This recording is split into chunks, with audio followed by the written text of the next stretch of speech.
The quiet hum of the city faded as Jane closed the door to her apartment.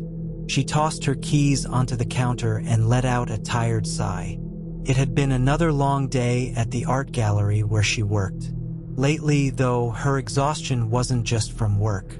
Something was wrong. Started a week ago. Jane had begun noticing small, inexplicable things. A faint scraping sound outside her window at night. Her shoes moved slightly from where she'd left them. A faint, acrid smell lingering in her living room. She dismissed it at first, chalking it up to her imagination or the quirks of living in an old building. But tonight felt different. As she kicked off her boots and moved into the kitchen to grab a glass of water, she noticed something new. There on the counter was a smear of dark brown, almost like dried mud. Her stomach twisted. "I cleaned this morning, didn't I?" Jane grabbed a paper towel and wiped it away, trying to shake off the creeping unease. Later that evening, Jane sat on her couch, her legs tucked beneath her as she scrolled mindlessly through her phone. She tried to ignore the growing tension in her chest, but the apartment felt off. The hum of the fridge, the creak of the floorboards, every sound seemed amplified. Then came the tapping. It started faintly, like raindrops against the window. Jane frowned. She turned her head toward the glass, where the city lights glowed faintly through the thin curtains. Tap, tap, tap. Her breath caught. There was no rain. She stood cautiously and walked to the window, her bare feet silent against the wooden floor. With trembling hands, she pulled back the curtain. The street below was empty, save for a stray cat darting across the pavement. The tapping stopped. Jane let out a shaky laugh. "Get a grip," she muttered, turning away. But as she stepped back, her foot slid on something slick. She yelped, catching herself against the wall. Looking down, she saw it. A smear of dark brown, the same as on the counter. The next morning, Jane couldn't shake the unease. The stain on the floor had taken more than a little effort to scrub away, and she couldn't figure out where it had come from. She checked her shoes, even the soles of her boots, but found nothing. On her way to work, she glanced over her shoulder more than once. The streets were crowded, bustling with people heading to their jobs or grabbing morning coffee. Yet Jane couldn't shake the feeling that someone, or something, was watching her. At the gallery, she tried to focus, but as she rearranged the display for an upcoming exhibit, her phone buzzed on the desk behind her. It was a text from an unknown number. "Do you feel it yet?" Jane's heart stopped. Her hands trembled as she typed a reply. "Who is this?" No response came. That evening, Jane stayed late at the gallery, hoping the familiar space would calm her nerves. She wandered through the dimly lit hall, the paintings and sculptures casting long shadows. As she turned a corner, she froze. A trail of dark brown smears led across the polished floor, disappearing into a darkened storage room. Her pulse quickened. She considered leaving, grabbing her bag and walking straight out the door, but something compelled her to follow. Her footsteps were hesitant as she moved closer. The door to the storage room creaked as she pushed it open. "Hello," she called, her voice barely above a whisper. The room was empty, save for rows of shelves stacked with unused frames and art supplies. But on the floor, clear as day, was a single handprint in the same dark brown substance. Jane's stomach churned. The print was large, too large to be hers, and the fingers were oddly elongated, almost claw-like. That night, Jane bolted her apartment door and drew all the curtains. She sat in the corner of her living room, clutching her phone in one hand and a kitchen knife in the other. She tried to rationalize the events of the day, but the fear was too overwhelming. As the hours dragged on, fatigue began to weigh on her. Her eyes fluttered shut, the knife slipping from her grasp. She awoke to silence. For a moment, Jane didn't move. She stared into the darkness, unsure of what had woken her. Then she saw it. A faint shimmer in the air, like heat rising from asphalt, hovered in the corner of the room. It was almost imperceptible, but as Jane's eyes adjusted, the outline became clearer. It was humanoid, tall, with long, thin limbs. The air around it seemed to ripple, distorting the space like a mirage. Jane's breath caught in her throat. She scrambled for the knife, but as soon as she moved, the figure shifted, took a step toward her. "No," Jane whispered, her voice trembling. "This can't be real." The figure stopped, tilting its head as if studying her. Then, without warning, it vanished. By morning, Jane was a wreck. She hadn't slept, and her nerves were frayed. She spent hours researching online, searching for any explanation. Ghosts, hallucinations, sleep paralysis. But none of it felt right. The marks, the texts, the shimmer in the air. It all pointed to something she couldn't explain. Something dangerous. As the sun set, Jane made a decision. She wasn't going to sit and wait for the invisible stalker to come for her again. She was going to find out what it was and how to stop it. With a flashlight in hand and a growing sense of determination, she left her apartment and headed back to the gallery. Somewhere in the shadows, she knew the truth was waiting. Jane gripped the flashlight tightly as she approached the art gallery. The streetlights flickered faintly, casting eerie shadows on the pavement. It was late, too late for anyone else to be around, but that was exactly what she wanted. The door to the gallery creaked open with a push. Inside, it was quiet, the kind of quiet that made every tiny noise, her footsteps, the soft hum of the emergency lights, seem impossibly loud. She stepped inside, her pulse racing. The trail of smears she'd seen earlier had been scrubbed away, but the memory of that handprint lingered in her mind. Why here? She wondered. What does it want? Jane scanned the room with her flashlight. The beam swept across the familiar paintings and sculptures, casting jagged shadows that seemed to move as she passed. She stepped cautiously, her ears straining for any sound. Then she saw it. A faint mark near the base of a pedestal.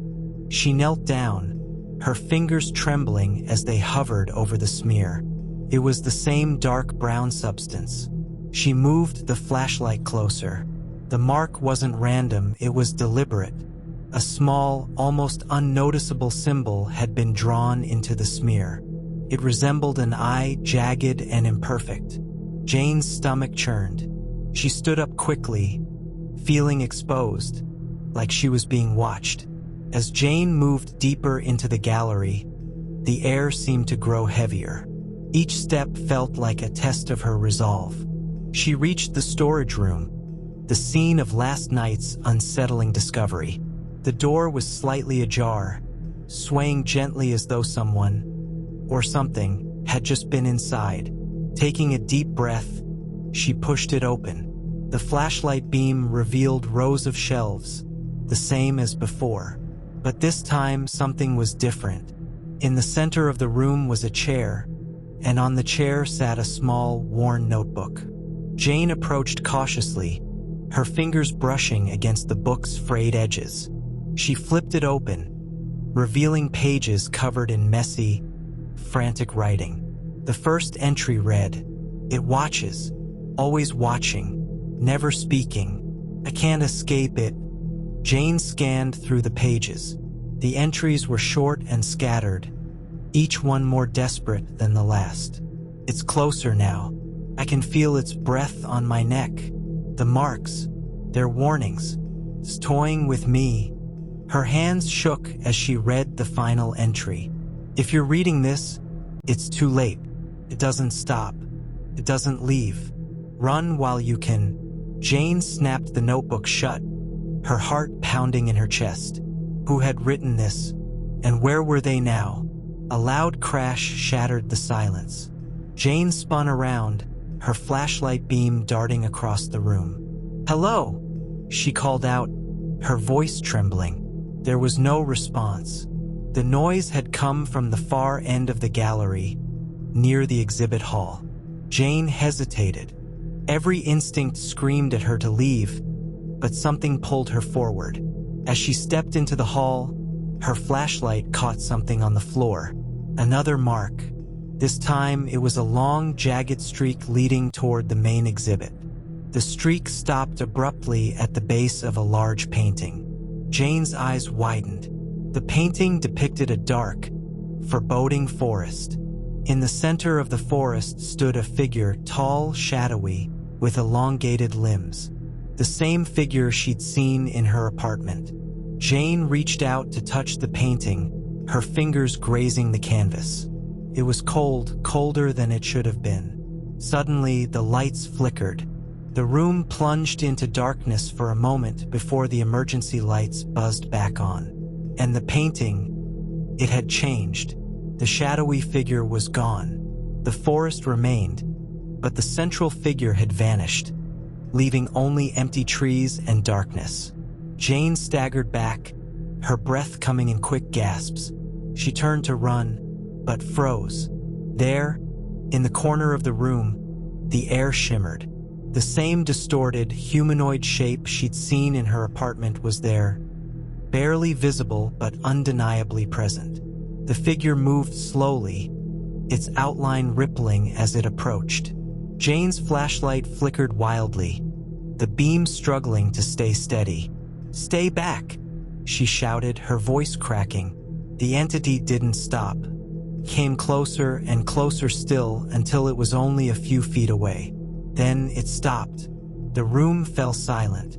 Jane could hear her own heartbeat, thundering in her ears. The entity tilted its head, as if studying her. And then, just as suddenly as it had appeared, it vanished. Jane collapsed onto the floor, her body shaking. She didn't know how long she sat there, but eventually, she forced herself to her feet. As she stumbled out of the gallery, Jane's mind raced. The marks, the notebook, the painting, it all felt connected. But how? And why her? She needed answers. The notebook was still clutched in her hand. She flipped to the back, hoping to find some clue. Scrawled on the last page was an address. 421 Elm Street. Jane's stomach dropped. She knew that address. It was an abandoned house on the outskirts of the city, a place that had been boarded up for years. She didn't want to go. Every part of her screamed to leave it alone. But she couldn't. If she wanted to end this, she had to face it head-on. Back in her apartment, Jane packed a small bag, a flashlight, her phone, and a kitchen knife. She didn't know what she was walking into, but she wasn't going unprepared. As she stepped out into the night, the city felt quieter than usual. The air was heavy, the streets deserted. Her destination loomed in the distance, its shadowy outline barely visible against the sky. Jane took a deep breath and tightened her grip on the flashlight. Whatever was waiting for her at 421 Elm Street, she would face it. The house on Elm Street stood at the edge of the city, cloaked in shadows. The moon hung low, casting an eerie glow over the boarded-up windows and peeling paint. It looked like it had been abandoned for decades, and yet, something about it felt alive. Jane parked her car a short distance away, not wanting to get too close. She sat for a moment, gripping the steering wheel tightly. Her breath fogged up the window as she stared at the house. "This is insane," she muttered to herself. But she couldn't turn back now. Not after everything she'd seen. The gate was rusted shut, but Jane managed to squeeze through a gap in the iron bars. Her flashlight beam swept over the overgrown yard, illuminating patches of dead grass and broken stones. The front door loomed ahead, its surface scarred with deep scratches. Jane hesitated, her hand hovering over the doorknob. What if it's waiting for me inside? She shook her head, forcing the thought away. She had come this far. There was no point in running now. The door creaked open with a push, revealing a dark, dusty hallway. The air inside was stale, heavy with the scent of decay. Jane stepped inside, her shoes crunching over broken glass. The house was silent, but not the comforting kind of silence. It was the kind that pressed down on her chest, making it hard to breathe. Jane moved cautiously, the beam of her flashlight cutting through the darkness. The walls were lined with faded wallpaper, its floral pattern barely visible beneath layers of grime. As she moved deeper into the house, she began to hear faint noises. A creak, a shuffle, a whisper. "Hello!"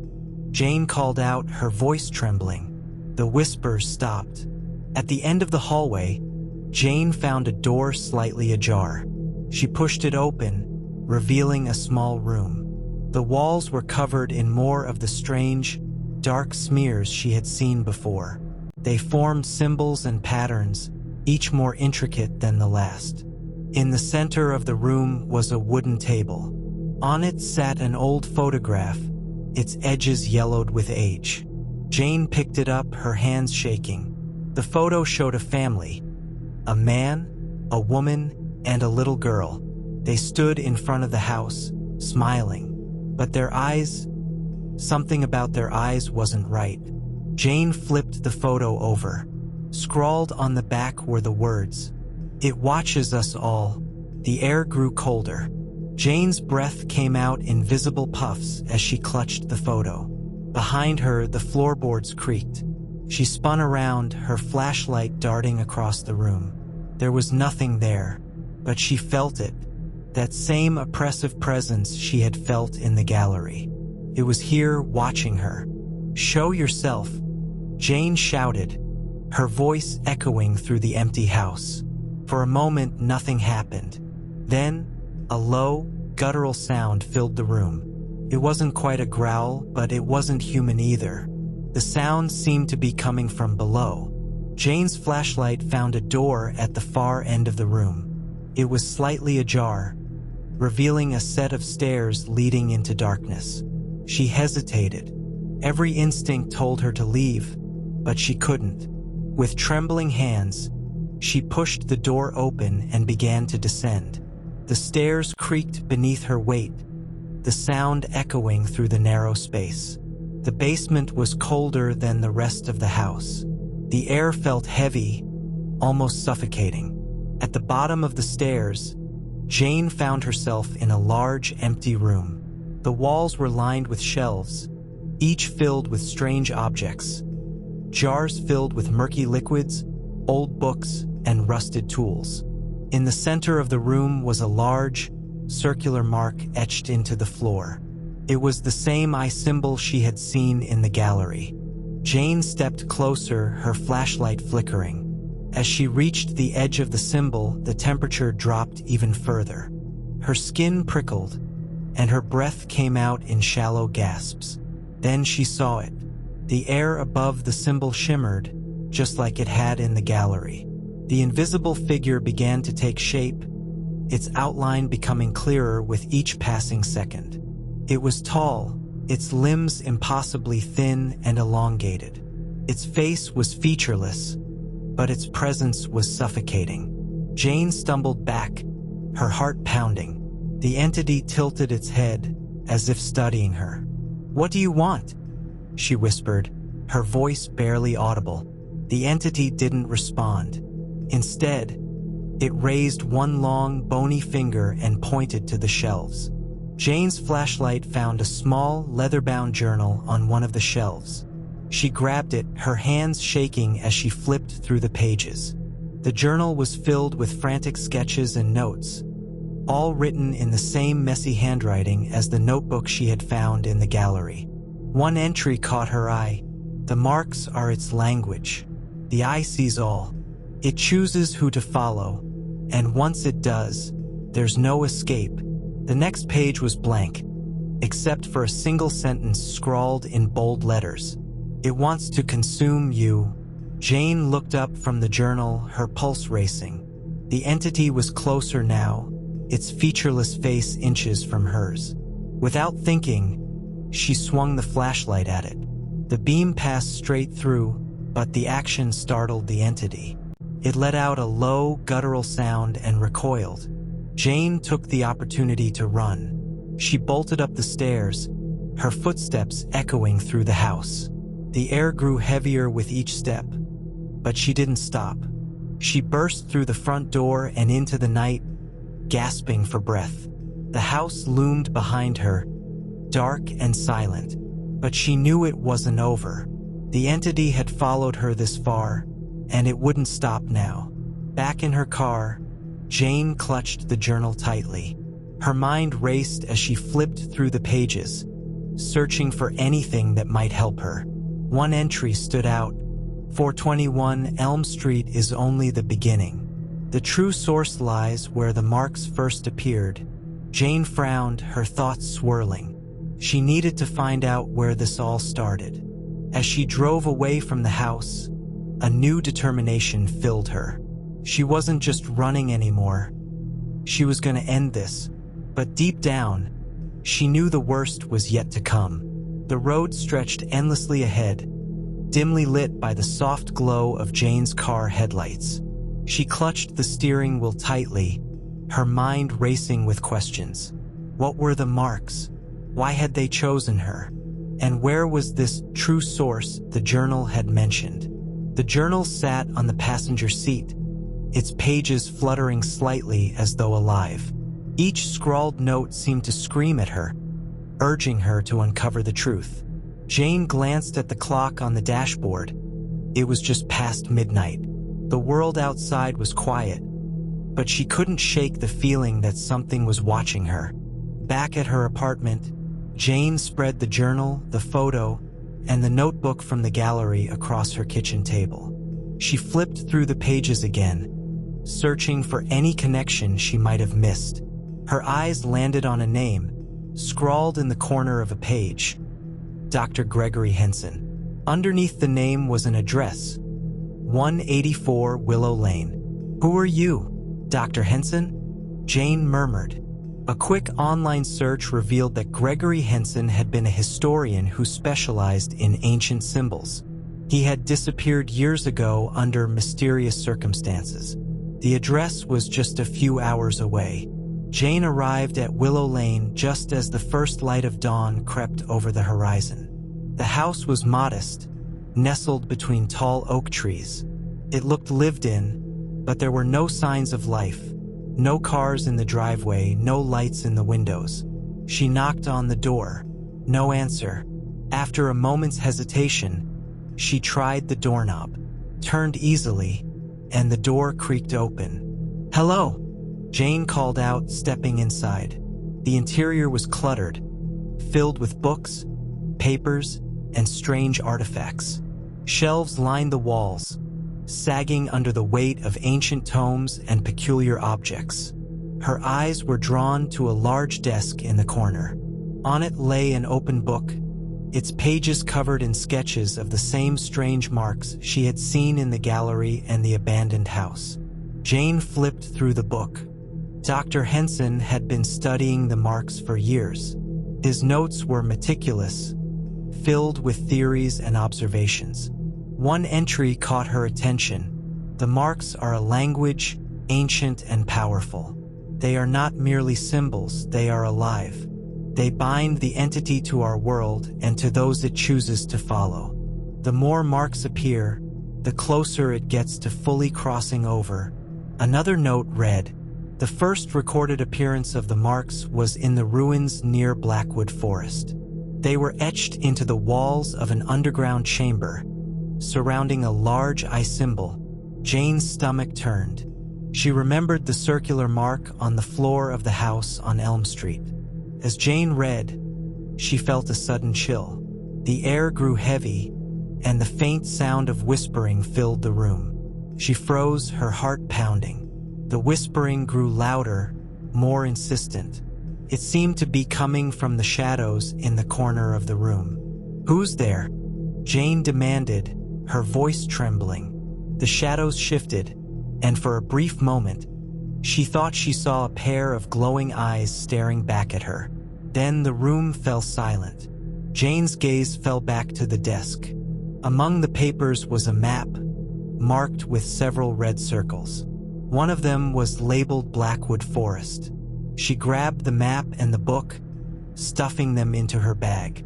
Before leaving, she noticed a small, dusty photograph on the desk. It showed Dr. Henson standing in front of the ruins mentioned in his notes. He looked uneasy, his eyes shadowed by fear. Blackwood Forest was a sprawling expanse of trees and undergrowth, known for its eerie silence. By the time Jane arrived, the sun was low in the sky, casting long shadows across the ground. She parked her car at the edge of the forest and followed a narrow path marked on the map. The air was thick with the scent of pine and damp earth. The deeper she went, the quieter it became. No birds sang, no leaves rustled. It was as if the forest itself was holding its breath. After what felt like hours, Jane stumbled upon the ruins. They were hidden among the trees, their stone walls covered in moss and vines. The entrance to the underground chamber was partially collapsed, but she managed to squeeze through. Inside, the air was cold and damp. Her flashlight illuminated the walls, which were covered in the same marks she had seen before. In the center of the chamber was a large stone pedestal, its surface etched with the eye symbol. Jane approached cautiously, her footsteps echoing in the confined space. As she reached the pedestal, she noticed an old, leather-bound journal resting on top. The cover was cracked and faded, but the pages inside were intact. The first entry read, "To those who find this, beware. The entity is not bound by time or space. It sees you, it knows you, and once you step into its world, there is no going back." Jane's hands shook as she turned the pages. Each one was filled with desperate warnings and cryptic messages. One passage stood out. "The only way to break its hold is to sever the connection. Destroy the marks, and it will lose its grip on our world." Suddenly, the chamber grew colder. The walls seemed to close in, and the light from Jane's flashlight flickered. A low, guttural sound echoed through the space. Jane spun around, her heart racing. The entity was here. It materialized slowly, its form shimmering in the dim light. Its elongated limbs and featureless face were even more terrifying in the confined space. Jane backed away, clutching the journal tightly. "What do you want from me?" she shouted. The entity didn't respond. Instead, it moved closer, its presence suffocating. Desperate, Jane grabbed a loose stone from the ground and hurled it at the wall. The impact shattered one of the marks etched into the surface. The entity let out a piercing screech, its form flickering violently. Realizing she had found its weakness, Jane began smashing the marks one by one. Each time, the entity grew weaker, its form becoming less defined. But the effort took its toll. The air grew heavier and her vision blurred. With one final blow, Jane destroyed the last mark. The entity let out an ear-splitting roar before vanishing completely. The chamber fell silent. Jane collapsed to the ground, gasping for breath. The weight that had been pressing down on her chest was gone.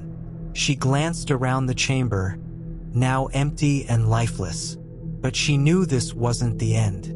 There were more marks out there, more connections to sever. And the entity wasn't gone, it was just waiting. Jane woke up with a start, her heart racing. It took a few moments for her to realize that she was back in her apartment, not in the underground chamber. The morning light filtered in through the curtains, and everything felt normal. But she knew better than to believe things were over. The feeling of being watched never left her, and the chilling presence of the entity still lingered in her mind. Her eyes drifted to the journal on the kitchen table, its pages open to the last entry she had read.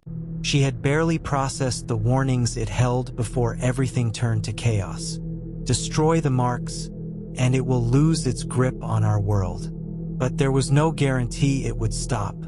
There were still more marks out there, more connections to sever. And that meant more danger. The following days were tense. Jane couldn't shake the feeling that something was waiting just around the corner. The marks she'd destroyed were gone, but she had no idea if that was enough to stop the entity for good. One evening, as she was walking home from the library, she noticed something strange. A new mark on the sidewalk. It was small, hidden among the cracks in the pavement, but it was unmistakable. It was the same symbol she had seen before, the eye. Her heart sank. Jane had no choice but to follow the trail. She pulled up the map Dr. Henson had left behind, tracing the locations of the marks. The marks had spread quickly. It wasn't just one place anymore. They were everywhere. Everywhere she went, she could feel the presence of the entity, lurking just out of sight. It was like a shadow that never quite left her side. She drove for hours, visiting street corners, old buildings, and abandoned lots where the marks had appeared. Each time, the air grew heavier, and the whispers grew louder. By the time she arrived at the next site, the sun was setting, casting long shadows over the empty streets. She pulled into an old, abandoned gas station on the edge of town. There, etched into the rusted metal sign, was another mark, the eye. As Jane stepped out of her car, a chill ran down her spine. She wasn't alone. She could feel it. The presence, always just out of view, was closing in on her. Her breath came in shallow gasps as she approached the sign. The mark was freshly carved, its edges still sharp and crisp. She was about to turn back when something caught her eye. Movement. In the distance, standing behind an old dumpster, was a figure. It was tall, its shape indistinct in the dim light, but she could see its glowing eyes. The entity. Without thinking, Jane ran. Her feet pounded against the gravel as she sprinted back to her car. She could hear footsteps behind her, but every time she glanced over her shoulder, no one was there. Her car keys fumbled in her hand, and the fear bubbling inside her grew stronger. The entity was coming for her again. She slid into the driver's seat, slammed the door shut, and locked it. Her heart pounded in her chest as she started the engine.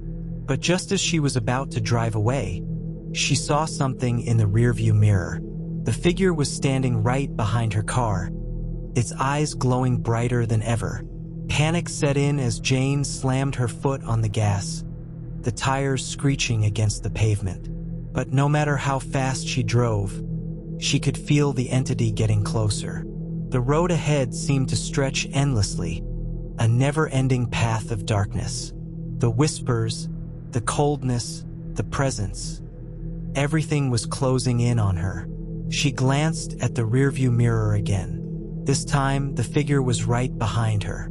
Its long, shadowy limbs were reaching out, scraping against the back of her car.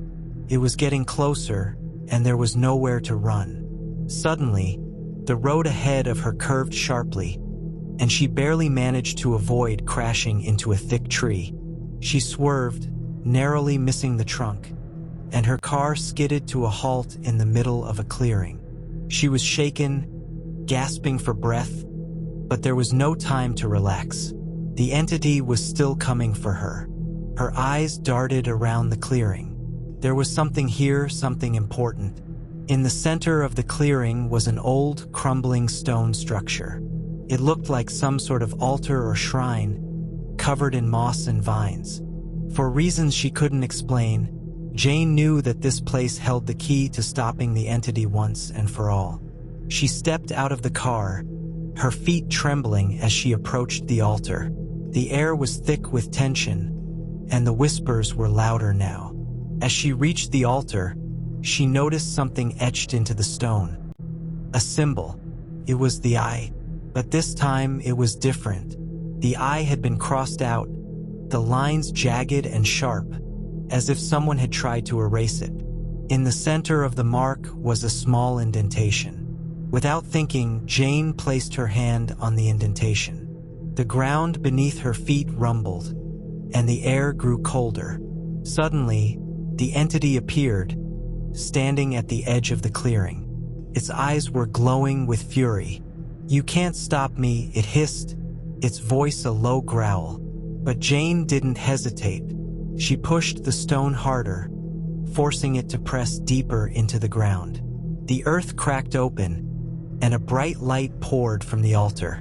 The entity screamed in rage, its form flickering as the light from the altar grew brighter. Jane covered her eyes as the light intensified, and when she opened them again, the entity was gone. For a moment, the world was silent. The ground had settled, and the light faded away. Jane felt an overwhelming sense of relief. She had done it. She had stopped the entity. But as she stood there, breathing heavily, she realized something. The marks had disappeared, but not all of them. She turned around, and on the stone altar, the mark of the eye remained. And in its center, there was a new symbol, an X. The feeling of triumph didn't last long. As Jane stood there, staring at the eerie symbol of the eye, her heart began to race again. It was as if the air had turned thick, like something invisible was watching her, waiting. The X was there, but it felt more like a warning than a sign of closure. She stepped back, her feet crunching the dried leaves beneath her. She glanced around the clearing, half expecting the entity to reappear, its glowing eyes flashing through the shadows.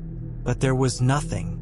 The forest was still, the only sound the rustling of leaves in the wind. Yet Jane could feel the presence, lingering just at the edge of her senses.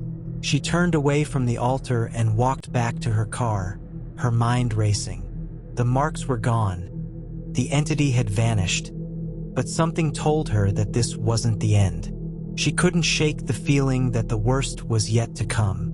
As Jane drove away from the clearing, the road ahead seemed endless, stretching into the dark horizon. Her thoughts swirled with uncertainty.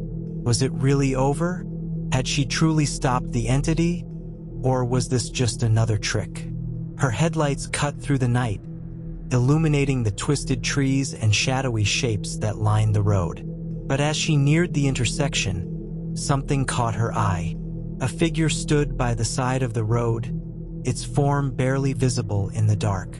Jane's foot instinctively pressed on the brake. She slowed down, her curiosity piqued. The figure was a woman, standing perfectly still in the middle of nowhere. She wore a long, dark coat, and her face was hidden beneath a hood. As Jane's car came to a stop, the woman slowly turned her head, revealing her face. The sight made Jane's blood run cold. The woman's eyes were hollow, black pits. Her skin was pale, almost lifeless, and her mouth, it hung open, as if in a permanent scream. Without a word, the woman started walking toward the car, her steps slow and deliberate. Jane's heart pounded in her chest. She wanted to drive away, to escape, but something in the woman's gaze kept her frozen. The woman reached the car and stopped just short of the window. She tilted her head, her hollow eyes never leaving Jane's face. And then, in a voice that was both soothing and chilling, the woman whispered, "You can't run. You've already marked yourself." Jane's breath caught in her throat. Before she could respond, the woman turned and vanished into the darkness, as if swallowed by the night itself. Jane's hands trembled as she drove away from the strange encounter. She could still hear the woman's voice echoing in her mind. The words felt like a warning. "You've already marked yourself." But what did it mean? Had she been marked by the entity? Was it connected to the symbol she had uncovered? As the miles passed, Jane couldn't shake the feeling that something was wrong. The air in the car felt colder, heavier. Her mind raced with questions, but there were no answers, just more fear. When she finally arrived back at her apartment, she was exhausted. The night had taken its toll. She stepped out of the car, half hoping that everything she'd experienced was just a nightmare. But as she walked toward the door, she stopped. There, on the doorstep, was a new mark. It was small but unmistakable, the eye. The same symbol she had seen over and over again. The realization hit her like a punch to the stomach. The entity hadn't been stopped. It was still out there, and it had found her again. Inside her apartment, Jane's mind raced. She didn't feel safe anymore. It wasn't just the marks, it was everything. The strange encounters, the whispers, the presence of something always lurking nearby. The invisible stalker was still following her. She couldn't ignore it any longer. She had to face it. The mark on her doorstep was a sign. But what did it mean? Why had it appeared there? Was it a warning? Or a signal that the entity had found a way to reach her once again? In her panic, Jane grabbed the journal Dr. Henson had given her. The pages were filled with research and notes on the entity, but there was something new, something she hadn't seen before. In the back of the journal, there was an additional note, scrawled in a hurried hand. The eye is a doorway. Destroy it and you destroy the entity. But be careful, it is watching. Jane felt a chill run down her spine. The eye was a doorway. It wasn't just a symbol. It was a key to something much darker. She had to destroy it. But how? As Jane flipped through the journal, one entry caught her attention. It described an ancient ritual used by a group of people who had been trying to banish the entity for centuries.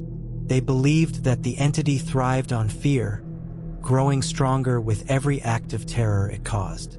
The only way to truly stop it was to face the fear head-on and destroy the eye at its source. The ritual was simple but deadly. Jane would need to find the center of the entity's power, its source. Once she did, she would have to perform the ritual and destroy the eye. But the cost would be high. There was a chance that the entity would fight back with everything it had. But it was the only option left. Jane closed the journal, her hands trembling. She knew what she had to do. She had to find the source of the entity's power and destroy it, before it destroyed her. The night was cold as Jane prepared to leave the apartment. The darkness outside seemed to stretch endlessly, and the wind howled through the streets. The presence of the entity was stronger than ever, closing in on her. She had no choice but to face it. As she stepped into the night, she felt a weight on her chest, a heaviness that wouldn't go away. But she pressed on, determined to find the source of the entity's power and end it once and for all. With every step, the whispers grew louder, the cold more unbearable. It was as if the entity was right behind her, its invisible presence hovering just out of sight. She knew the final confrontation was coming, and this time she wouldn't run. The city felt different now, as though it was holding its breath, waiting for something terrible to unfold. Jane couldn't shake the feeling that she was walking into the unknown, into something far darker than she could ever understand. The mark on her doorstep had been the last warning, but Jane was past the point of turning back. The invisible stalker had been following her for so long, and each night the terror had grown worse. She had seen the eyes, felt them, and now she knew it was time to confront the source of it all. She clutched the journal tightly in her hands as she walked through the silent streets. The wind howled in the distance, and the faint smell of rain lingered in the air. It was like the world had become a stage for something much worse than any nightmare she could imagine. Her mind raced with the ritual she had to perform. The journal had been clear. She needed to find the center of the entity's power and destroy the eye. But how? Where was this source? And would it even be possible to destroy it before it destroyed her? As Jane walked, she remembered the woman she had seen on the road, the one with the hollow eyes and twisted mouth. She couldn't stop thinking about her. What had she meant when she whispered, "You've already marked yourself"? Was it the entity's way of telling her that it was too late? Or was it a sign that she was too far gone to escape? She shook her head, trying to push the thoughts aside. She couldn't afford to be distracted now. She had to focus. The journal had mentioned an old house on the outskirts of town, an abandoned place that no one dared to enter. It was said to be the source of the entity's power. And now, as Jane approached the edge of the city, she could see it in the distance, looming like a dark shadow against the night sky. The house was isolated, surrounded by a rusted iron fence and overgrown weeds. The windows were boarded up, and the roof sagged as if it were ready to collapse. But there was something about the place that drew her in. Something cold and heavy, like an invisible force pulling her closer. This was it. The source. Jane pushed open the creaky gate and walked up the path, each step echoing in the still night. The house was eerily silent, as if no one had stepped foot here in decades. The air smelled of dust and decay, and the darkness seemed to press in on her from all sides. She took a deep breath and pushed the door open. It creaked loudly, the sound reverberating through the empty house. Inside, the air was thick with dust, and the floorboards creaked beneath her feet as she made her way through the dimly lit hall. She could feel it, the presence, the weight of something watching her. It was in the air, in the walls, in every crevice of the house. The invisible stalker was here. She could feel its cold breath on her neck. There was a staircase at the end of the hall, leading up to a second floor that was completely shrouded in darkness. Jane hesitated for a moment, her heart pounding in her chest. But she knew she had no choice. She had to go up there. She had to find the eye. As she reached the top of the stairs, the air grew colder, and the darkness seemed to thicken around her. She could hear soft whispers now, almost like a chant.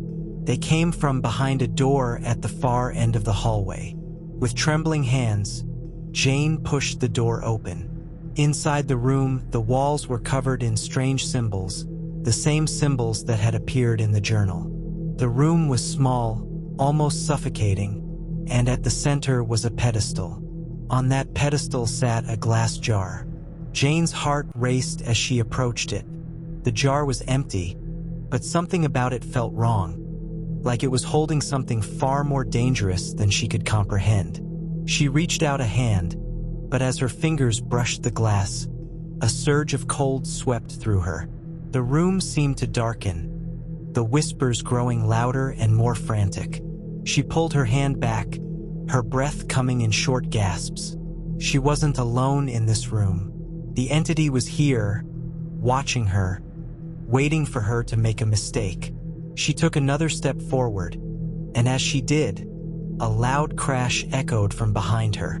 Jane spun around, her heart leaping into her throat. The door slammed shut, trapping her inside. And then, in the corner of the room, she saw it. The eye. It was huge, far too large for any human to comprehend. It was as though the eye was part of the very fabric of the house itself. Its pupil was black and endless, and as Jane stared into it, she felt herself being drawn in, pulled toward it as if it held the answer to everything. But there was no answer, just darkness. The journal had been clear. To destroy the eye, Jane had to face the fear it created, the fear that was tied to the entity's power. She had to confront it, and the only way to do that was to perform the ritual. She closed her eyes and took a deep breath. She could feel the weight of the eye's gaze upon her, pressing in from all directions. It was like the room itself was closing in, suffocating her. She had no choice. She had to act. With trembling hands, Jane began to chant the words she had found in the journal, the ancient language that was said to banish the entity once and for all. The air grew colder still, and the whispers became louder, more urgent. As she spoke the final words of the ritual, the eye began to pulse, its dark pupil growing larger, swallowing the light in the room. A rush of wind swept through the space, and Jane could feel the temperature drop even further. But then, as suddenly as it began, everything stopped. Silence. For a moment, Jane thought the ritual had worked. She thought the entity was gone, that the eye had been destroyed. But as she opened her eyes, she saw the truth. The room was still dark, and the eye was still there, staring at her. But now something else had changed. There, in the corner of the room, was a figure. A man, tall and thin, his face hidden in shadow. He didn't speak. He didn't move. But Jane could feel him watching her, his presence filling the room. And then, in a voice like gravel scraping against stone, he spoke. "You cannot destroy what you cannot see." The figure in the corner of the room didn't move, didn't blink. He just stood there, his presence overwhelming, filling the entire space with an oppressive heaviness. Jane's breath caught in her throat as her eyes darted from the jar to the eye and then back to the man. She had no idea who he was, but one thing was clear: he was connected to the entity, the invisible stalker. "You cannot destroy what you cannot see," he repeated, his voice like cold wind cutting through the room. Jane's pulse thundered in her ears. She couldn't move. She couldn't speak. But one thing burned in her mind. She had to end this. It had gone on long enough. "Who are you?" she managed to whisper, her voice barely audible. The man's figure seemed to shift, like he was made of shadows, his form flickering and stretching. "I am the one who watches," he said slowly, his voice laced with something ancient, something that sounded as if it came from a time long forgotten. "And I am the one who controls." Jane's mind raced. The one who controls. Could he be the source of the entity's power? The invisible stalker was only a manifestation, something created by this man's dark presence. Her fingers tightened around the journal she still held in her hand. The ritual had been incomplete. She had failed, but it wasn't too late. She knew there had to be a way. The man took a step toward her, his movements slow and deliberate. The shadows seemed to swirl around him, thickening, darkening the room even further. Jane's heart pounded in her chest, but she forced herself to remain still, her mind sharp. She looked back at the jar. It was still on the pedestal, still holding the dark energy of the eye. She remembered the journal, the words it had written. The ritual wasn't just about destroying the eye. It was about confronting the fear that the eye represented, the fear the stalker fed on. Without thinking, Jane moved forward, her steps firm, as though the presence of the man no longer mattered. She knew what she had to do. This was the only way to end it. As she approached the jar, she felt the temperature drop even further. The air was thick with something malevolent. The whispers, the chanting. It all grew louder, as though the room itself was alive with dark energy. She placed her hands on the jar. The cold burned into her palms, but she didn't let go. She could feel the weight of the entity's presence, the grip of fear tightening around her chest. The man's voice broke through the darkness again. "You think you can stop me? You think you can defeat what has been here for centuries?" Jane didn't respond. She couldn't afford to get distracted. She had come too far. She closed her eyes, taking slow, deep breaths. The fear that had gripped her for so long began to rise within her, swirling in her chest. She could feel it, the fear of the invisible, the fear of the unknown, the fear of being alone in the dark. It was all here. It was all real. But she didn't run. Instead, she opened her eyes and looked directly into the jar. She focused on the eye, now pulsing in the darkness, its black pupils staring back at her, its presence overwhelming. The fear wasn't just the entity. It was everything she had ever feared. It was her own vulnerability, her own helplessness. She had spent so long running from this, hiding from what she couldn't see, from what she couldn't control. But now, in the face of it all, Jane stood tall. She wasn't afraid anymore. With a trembling hand, Jane began to recite the words from the journal again.